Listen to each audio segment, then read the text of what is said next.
Hey there, YouTube family. April here on Tarot and Witchery. And today I wanted to share with you this piece from my Working with Your Ancestors course on building your ancestral altar. This is such a powerful way to interact with your lineage and with your own power and really weave that into yourself. And the ancestral altar is just the beginning of it. So check it out. And if you're interested in signing up for that course, there's a link down below in the description box.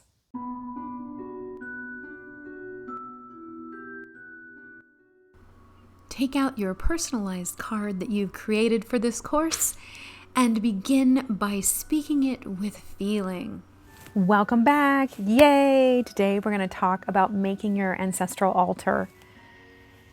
An altar is a sacred place in your home, and your ancestral altar is a sacred place where you go to nurture your relationship with your ancestors, to do the work of creating relationship, building relationship, and just talking with your ancestors, being with them, learning from them.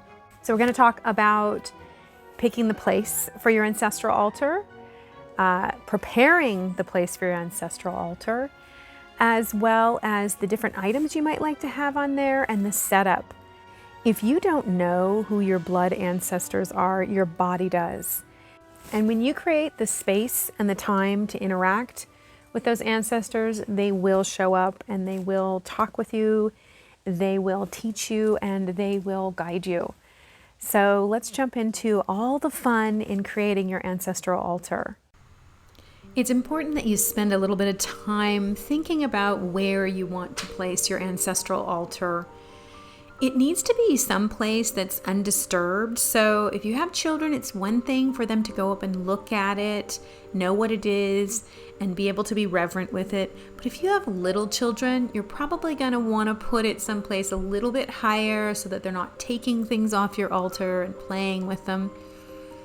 You don't want it in too prominent a place in your home because when visitors come, you don't really want them to be touching anything on there. So it needs to be undisturbed. It also needs to be in a place that is comfortable for you to work with. You actually want to work with your ancestral altar. This is my last ancestral altar, and I had it in a place where I just didn't want to go and be. It wasn't a place that I was comfortable sitting at. It wasn't in the flow for me, and so I chose to move it into my spirit room, into this little cabinet. And I think cabinets are great. This is an unused writing desk that I have in my spirit room, and so I chose to put it in there. Cabinets are nice because you can close them up. Some people like to only have their cabinets open or even their pictures uncovered when they are working with their ancestors. So, maybe you have a closet in your house that, that's not being used, or a little nook in your house. The biggest thing is that you want to be able to go there and work with it. It needs to be comfortable for you to sit at and enjoy being with and enjoy spending time there with your ancestors, because an altar that just sits there is not a working altar, and you need an ancestral altar that you actually want to interact with. It also needs to be a dedicated space, so maybe you want to head down to the charity shop and buy, a little table or a tiny cabinet, or repurpose something in your home, or maybe you even have a small table from an ancestor and you want to use that. But you don't share this with anything else. You don't put your keys on it when you walk in. You don't, use it to set your food down while you're watching TV. This is simply for your ancestors and for them alone and for the time that you spend with them. It's sacred and you want to honor it as such. Once you find that place that's just right, that feels like, this is it, this feels great, then you want to prep the space. And so you want to make sure, first of all, that you yourself are clean. So, maybe get in and take a shower. If you really want to be ritualistic about it, you can scrub yourself down with salt in the shower, or take a bath with cleansing herbs before you do this, but you know, you don't want to be disheveled and dirty. You want to be in this space cleansed and prepped for creating something sacred and magical. You know, again, this is about honoring yourself, honoring your lineage, honoring those that have come before you. So cleanse yourself.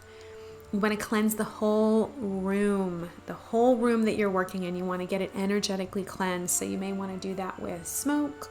You may want to do that with sound. You may want to do that with prayer. You may want to do it with all of those things. This is where you let your own magic really rise up. Trust yourself on what feels right for you to do. You know, maybe you want to use essential oils. Maybe you have some kind of a spontaneous prayer or song that you want to sing in order to cleanse the room. It's really up to you. And again, this is where you let the magic come in. And then next, you're going to cleanse the actual table or area. So make sure that you cleanse that table in whatever way. You want to get it cleaned up. You don't want any dust on there. You want to remove any kind of dirt, any kind of objects.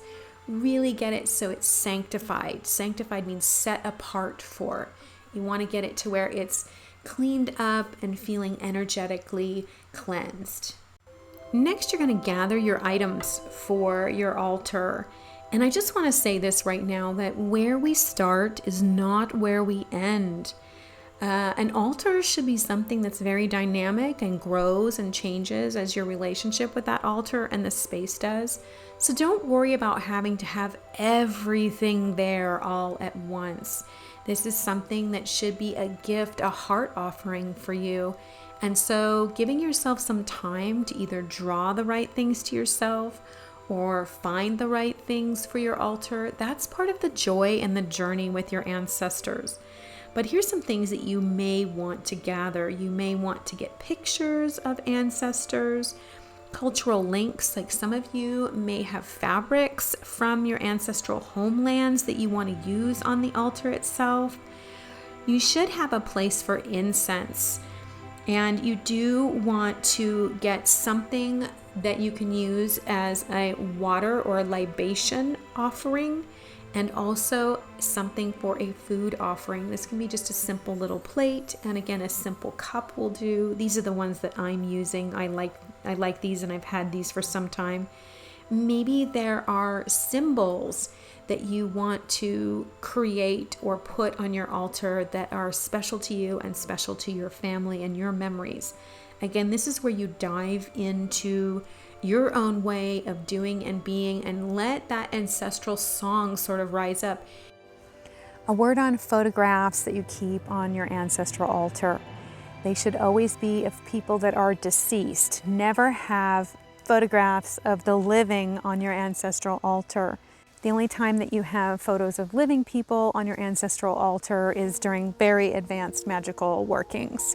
Be selective about who you choose to put on your altar. Pick people that you desire to work with, and maybe start small and then increase your circle as time goes by. Remember that this is a relationship that you are cultivating, so I think less is more in the beginning. I've chosen just one ancestor during this time that I want to work with, that I really want to strengthen my bond with and gain some wisdom from. So be selective. As time goes by, you'll learn about different methods for connecting with your ancestors, those that you know about and those that you have no cognition of. If you don't know who your ancestors are, then just get still and listen. Really allow yourself to trust that there will be things that rise up within you that say, hey, this is it. And if you hear nothing, then just trust that you are going to take this journey. Start off with a candle, a place for food offerings, a place for a liquid offering, an incense holder, and possibly a vase for your altar. When you go to set up your altar, what is really important is that you cleanse every single item. You wipe all the dust off of it. You pass it through the smoke or whatever cleansing you're using, if that's a song, if that's sound, whatever that is for you. If you're going to be using a vase for flowers, then make sure it's a vase that you can clean out. You can see this one here is really dirty inside, but it's big enough for my scrubby, so I can clean it out weekly and make sure that it's clean. When you are keeping your ancestral altar and working with it, one thing that you'll be doing is making sure that everything on there is tended to and clean. Maybe you want to put on some cultural music while you set up your altar, create an ambiance. It's important to just be really present, not to rush it, and realize that if you need to come back another day and add, you can. If later on during the course or during your life or year, you feel like something needs to be added or taken away, then you can do that. It's an evolving relationship. This is a relationship. When we have an altar, it is a relationship that we are creating with ourselves. This ancestral altar creates a physical place for you to connect with, a touch point for you and your ancestors to meet at in order to converse. And as we go through the rest of the course, I'm going to give you a lot of different ways to work with your altar weekly, but also other ways to tap into your ancestral energy and the guidance and teachings that are there for you. And while this course is primarily about ancestors of blood, we're going to talk a little bit about ancestors of spirit as well. So I look forward to seeing you in the next exercise, and I just know that this is going to be something that's really fun and exciting for you, something that's deeply personal. So give yourself some time and some space to really expand into it, to feel your way into your own magic and express yourself in this physical place. Make it someplace that's special to you, someplace that you want to be and your ancestors want to be. Let me know how many of you have an ancestral altar at home and how many of you work with your ancestors. Again, for me, this is really becoming, as I get older, a way for me to really tap into my heritage in a way that allows me to pull forward the gifts of wisdom that the people who come before me, bled for, died for, lived and sowed into the land here and gave me through my birthright. And I think it's such a powerful way to engage and expand our own sense of self and our own sense of authenticity. Again, if you're interested in taking the course, you can check out the link down below in the description box. And until we meet again, may your ancestors guide you from your heart into a place of knowing the expansiveness of your personal power.